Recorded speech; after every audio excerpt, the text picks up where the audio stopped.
কৃষ্ণ।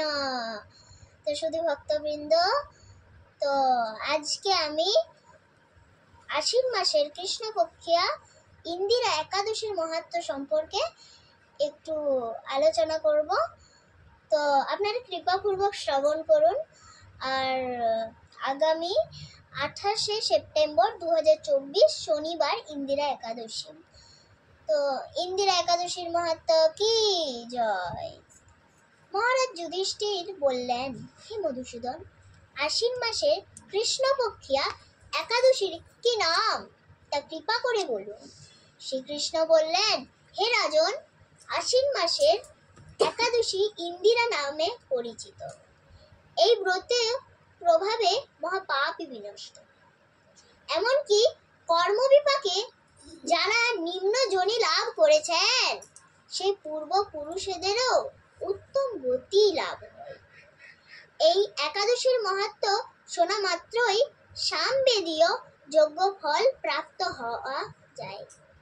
হে রাজন, মাহিষ্মতি নগরে ইন্দ্রসেন নামে এক প্রসিদ্ধ রাজা ছিলেন।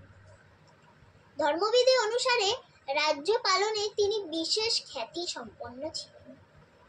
তার বিপুল ধন সম্পত্তি ছিল। পুত্র পুত্রাদি সহ তিনি সুখে রাজ্য পরিচালনা করতেন। বিষ্ণুভক্তি পরায়ণ সেই রাজা নিরন্তর শ্রী গোবিন্দ নামগণে মগ্ন থাকতেন। একদিন রাজা সুখে রাজসভায় বসে আছেন। এমন সময় দেবর্ষি নারদ স্বর্গ থেকে সেখানে এলেন। তাকে দর্শন করে রাজা হাত জোড় করে উঠে দাঁড়ালেন। দণ্ডবাদ প্রণাম করে মুনিকে আসন, পাদ্য, অর্ঘ্য আদি ষোড়শোপচারে পুজো নিবেদন করলেন। তারপর বললেন, হে মুনিবর, আপনার দর্শন মাত্র আমার যাবতীয় যজ্ঞ ফল লাভ হয়েছে। এখন আপনার আগমনে কারণ জানিয়ে আমাকে কৃতার্থ করুন। তো তখন দেবর্ষি নারদ বললেন, হে মহারাজ, অতি বিস্ময়কর এক কথা শ্রবণ করুন। আমি এক সময় যমলোকে গিয়েছিলাম। সেখানে যমরাজের সভায় বহু পুণ্যকারী আপনার পিতাকে দেখলাম। ব্রতভঙ্গ পাপে তাকে সেখানে যেতে হয়েছে। হে রাজন, আপনার পিতা যে সংবাদ প্রেরণ করেছেন, আমি এখন তা আপনাকে বলছি। তিনি বললেন, হে ঋষিবর, মাহিষ্মতির ইন্দ্রসেন রাজা আমার পুত্র। তাকে বলবেন যে আমি বহু পুণ্য অনুষ্ঠান করলেও কোনো কারণবশত যমালয়ে আসতে বাধ্য হয়েছিল। আপনি কৃপা করে তাকে সর্বপাপনাশক ইন্দিরা একাদশী ব্রত পালন করতে বলবেন। সেই ব্রত প্রভাবে আমি নিষ্পাপ হয়ে স্বর্গলোকে যেতে সার্থক হব। এই কথা জানবার জন্যই আমার আগমন। হে রাজন, আপনার পিতার মঙ্গল বিধানে আপনি যথাবিধি ইন্দিরা ব্রত পালন করুন।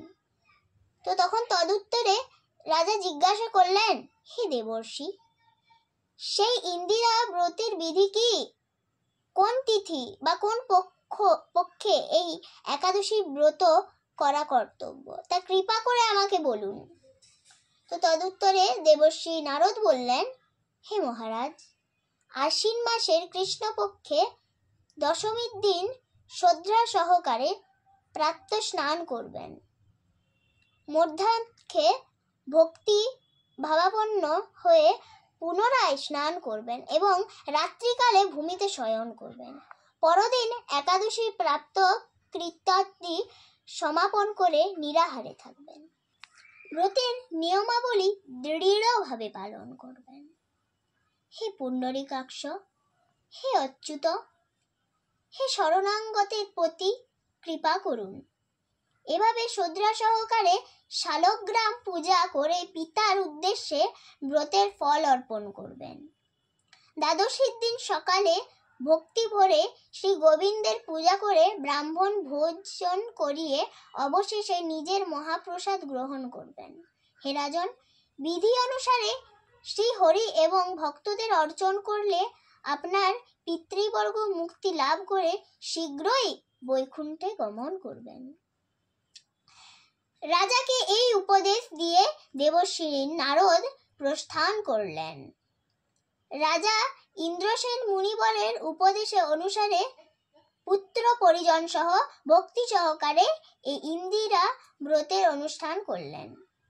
তখন দেবলোকের থেকে পুষ্প বৃষ্টি হতে লাগলো এবং তার পিতাও বিষ্ণু লোকে গমন করলেন। হরি বল। তারপর রাজা ইন্দ্রসেন নিজ পুত্রকে রাজসভার অর্পণ করে নিজেও বিষ্ণু লোকে ফিরে গেলেন।